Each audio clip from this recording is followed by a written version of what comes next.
Welcome everybody. Thanks so much for joining me today to talk about Prometheum and why the crypto community outright refuses to support this crypto exchange. Twitter has been going absolutely crazy over this. Everyone has something to say about it. So let's talk about it. My name is Jordan, Decrypto is our brand, and we're all here to understand what really happens in the Web3 space. You guys are what makes our community the most inclusive place to explore Web3.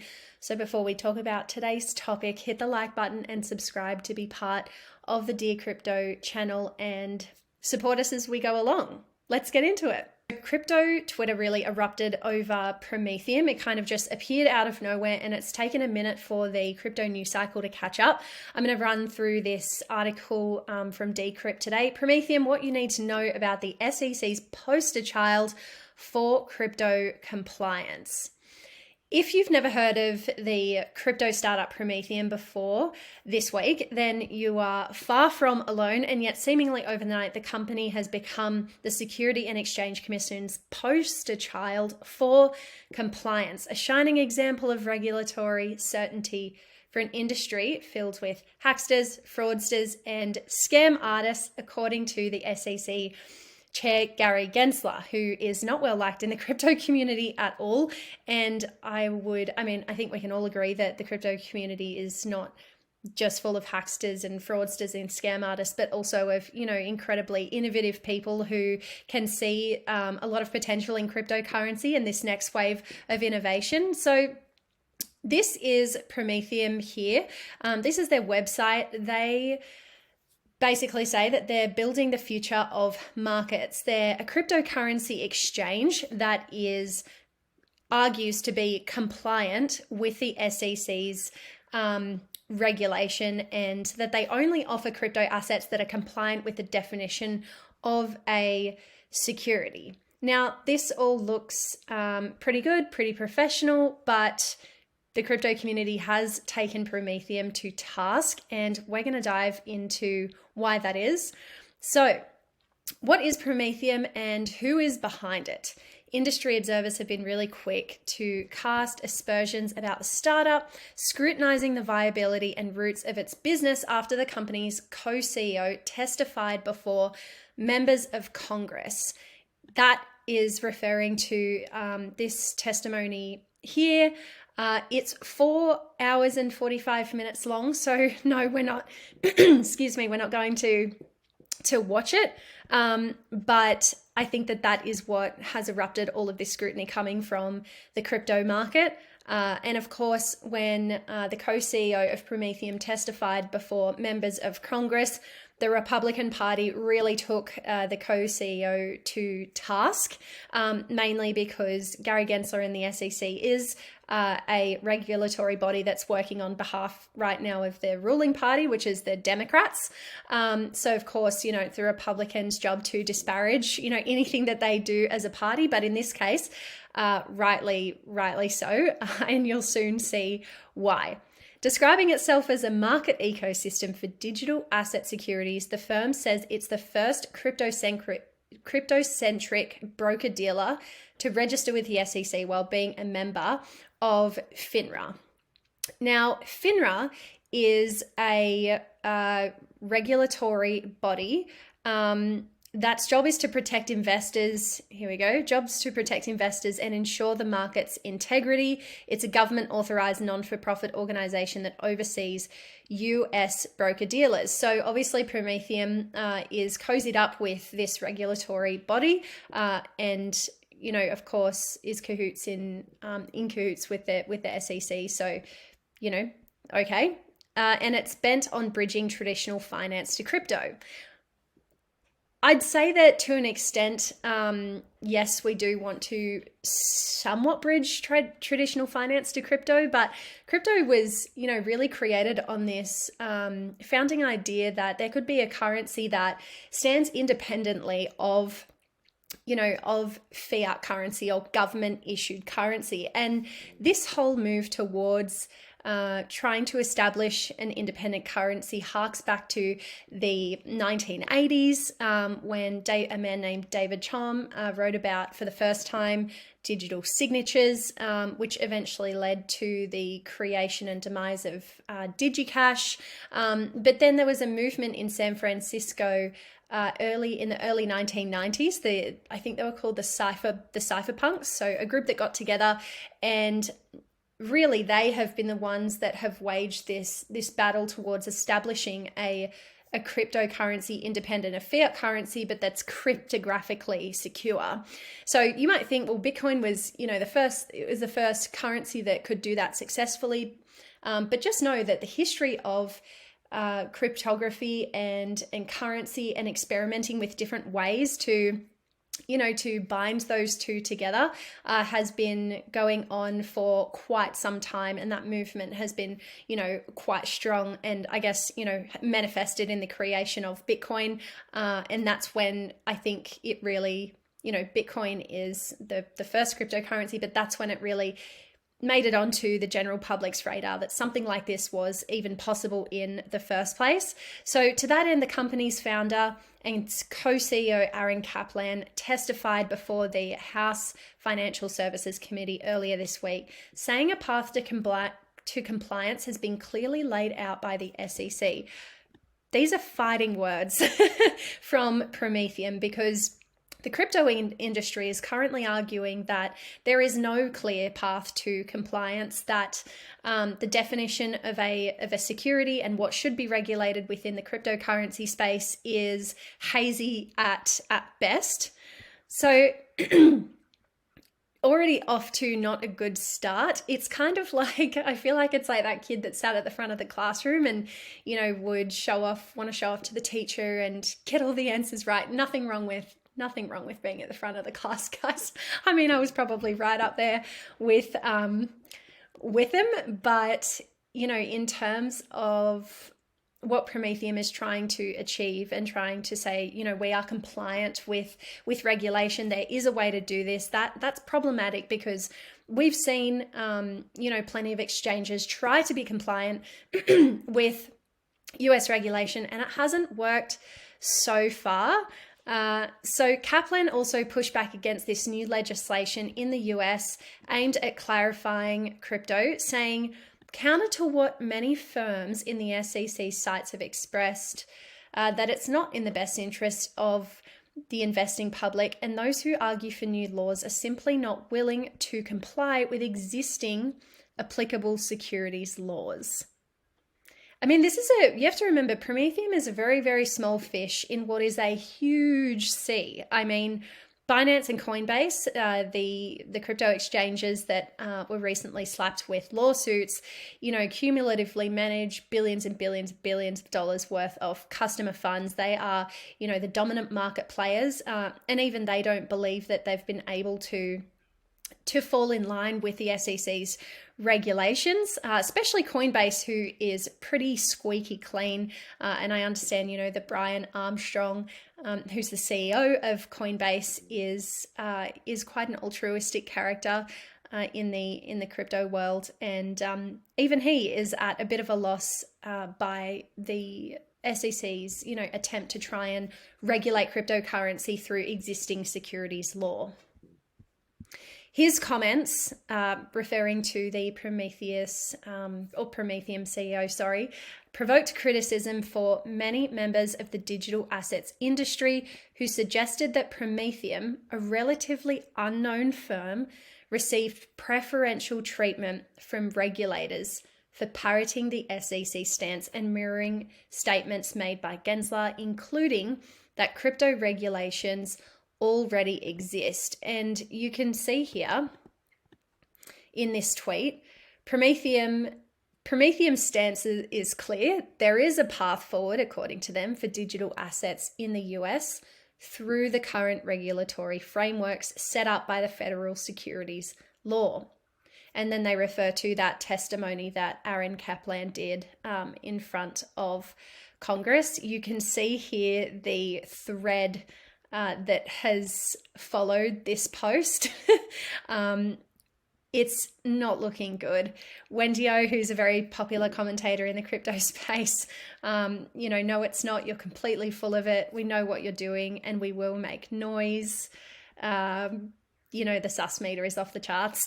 I don't know who created that, but the backlash from the crypto Twitter community has been so incredibly strong. And to be honest, I don't really know how Prometheum is actually going to sustain a viable business without the support of customers who don't seem to be at all on board with what they are doing.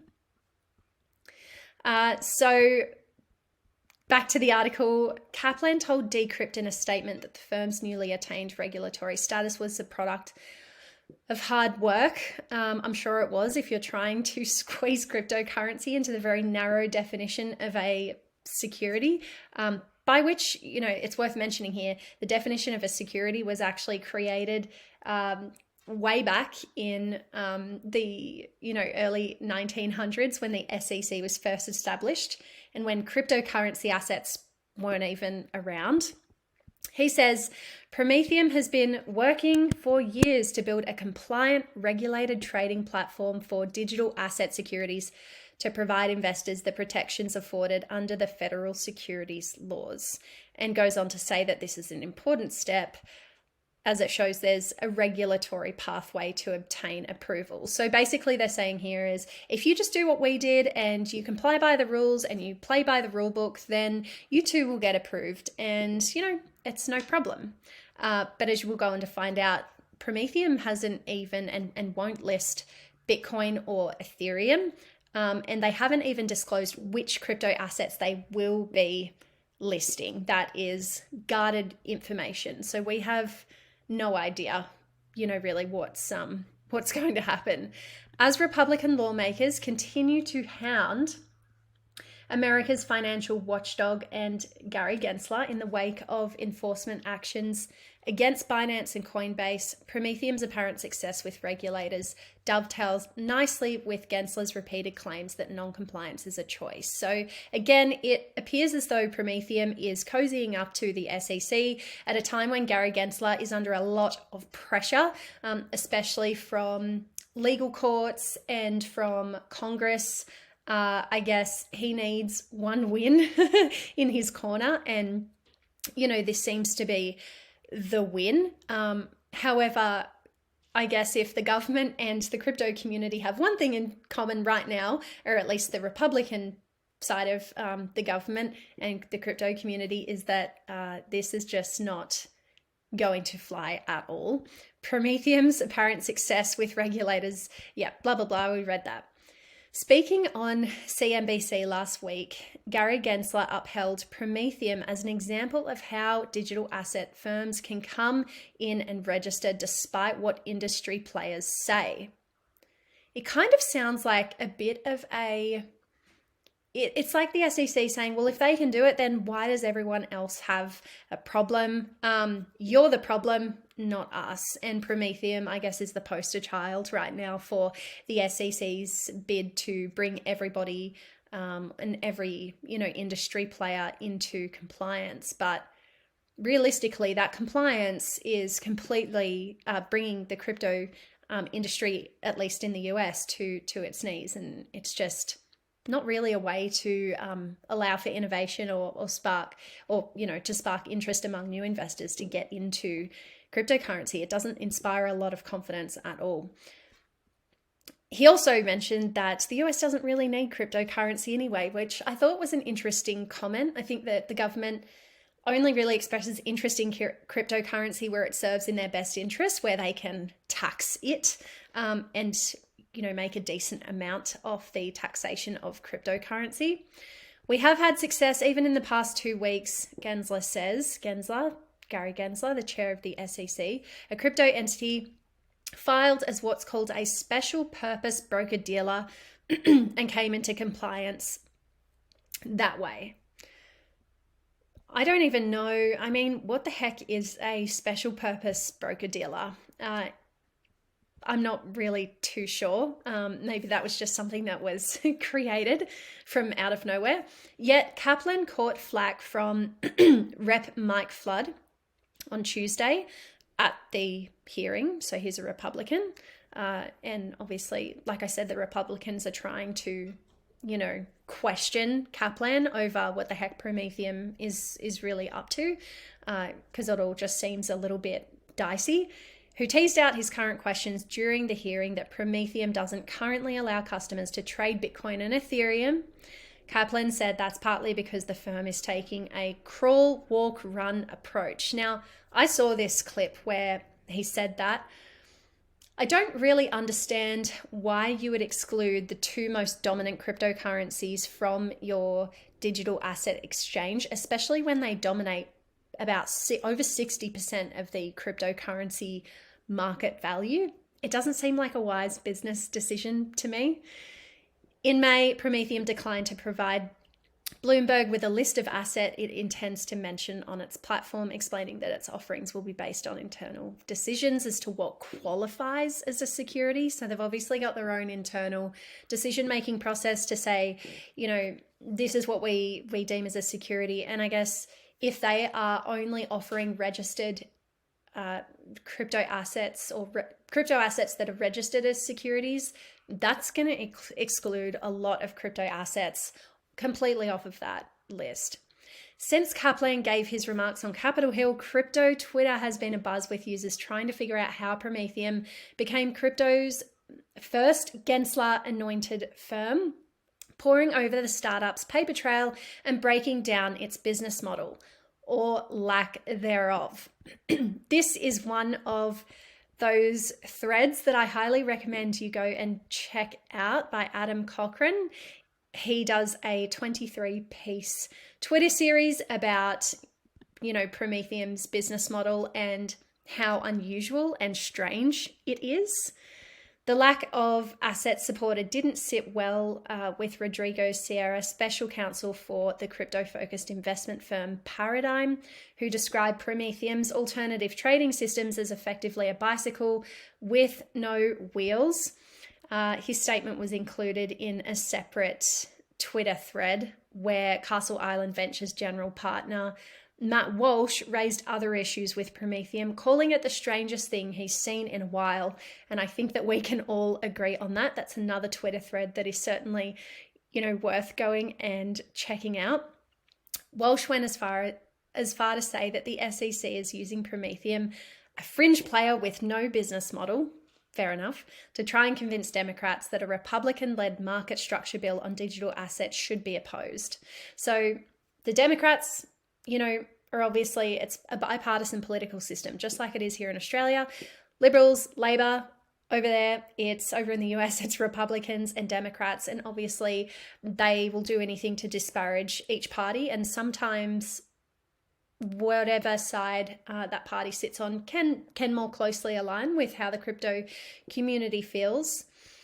Adam Cochran also penned an extensive thread centered on Prometheum. That was the Twitter thread that we just saw then. Cochran and Walsh both highlighted Prometheum's connection to two China affiliated firms, again, which is not a good look, and to which Prometheum has paid over $1.5 million in sales commission. That's to Network One Financial Securities. I believe that Prometheum hired someone with connections to the CCP, China's Communist Party. Again, not great. I'm not really sure why it's in the US interest to be affiliated with anyone in the CCP, especially when they spend so much time, I guess, again, disparaging the CCP and China in the eyes of the global community. Just seems very odd. Even a cursory glance shows that this is not someone you should greenlight, especially not as the first in the space. I have to agree. And then, of course, Gemini co-founder Tyler Winklevoss added his 2 cents on Twitter. You might remember, or you might know the name Tyler Winklevoss. His character was portrayed in the, I believe, 2011 movie called The Social Network. He was one of the original founders of Facebook, now Meta. And he ended up buying Bitcoin quite early on, ended up using some of the profits that he made to found Gemini, which is a cryptocurrency exchange and also a big sort of research base. He drew attention to the fact that Prometheum hasn't launched a product since it was founded in 2017, and it has hired several people from the SEC and from FINRA. So 2 regulatory bodies. You've got people from regulatory bodies and the CCP apparently working together in the cryptocurrency space. So I can see why the crypto community on Twitter is in an absolute tiz over this. Prometheum's registrations can be viewed on BrokerCheck, a website operated by FINRA that provides insight into the financial firms registered with the self-regulatory organization. And here we can see that, yes, they are registered. I'm not sure how much it's going to count for Prometheum at this point, if it's to make money off customers that aren't willing to support it. Established in 2018, Prometheum's ATS firm, Alternative Trading Securities, I believe that stands for, was approved by the SEC in July 2021, granting it the ability to enter, transact and match orders for digital asset securities across 53 states and US territories. The scope of jurisdictions in which Prometheum is able to operate its business is more limited to 15 different states, including New York. The company is not currently listed as a registered virtual currency business on the NYDFS's main page, even though Prometheum's main offices are situated in Wall Street. If you're situated in Wall Street and you're not making any money yet from customers, something about that doesn't add up. Now, I know that they got a decent whack of funding. I think somewhere upwards of like $40 million worth of funding. So maybe that's how they're doing it. But I don't know. As the digital assets industry and crypto Twitter keep digging, a policy counsel from the Blockchain Association, Marissa Tashman-Koppel, has said on Thursday that Prometheum's ability to register with the ACC seems suspicious, and that the Blockchain Association made a request under the Freedom of Information Act to bring to light some of the information in government documents related to the SEC's approval of Prometheum as an alternative brokerage. Although it may take time to receive the documents, the law requires the SEC to respond to all FOIA requests. So obviously they have to comply, and it'll be interesting to see what comes of that. My closing thoughts on this, I mean, I think Prometheum's off to a horrendous start. The only thing, or the only people that they have on their side, is the SEC, and everyone in crypto hates the SEC, as it's made it its mission to bring the crypto industry down, and it's cozied up to regulators, which again is just really antithetical to the whole principle of the cryptocurrency space and the movement to create forms of currency that are independent of a fiat currency. And yet again, you know, something that really does surprise me is that cryptocurrency assets are trying to be regulated as securities because they meet what's called the Howey test. And the Howey test is really just if you buy something with the intention of making a profit from it, then it is considered a security. However, crypto assets, we know that crypto assets perform so much more or have so much more utility in the blockchain networks and ecosystems that they operate within. Crypto isn't just a money-making scheme. I suppose a lot of people do buy cryptocurrency with the intention of making a profit, but if you truly understand crypto assets and what they do, then you'll know that that's not their only purpose by any stretch of the imagination. So I hope this gives you some food for thought. I would love to know what you think in the comments. I'm just as confused by this story as I think everybody else is.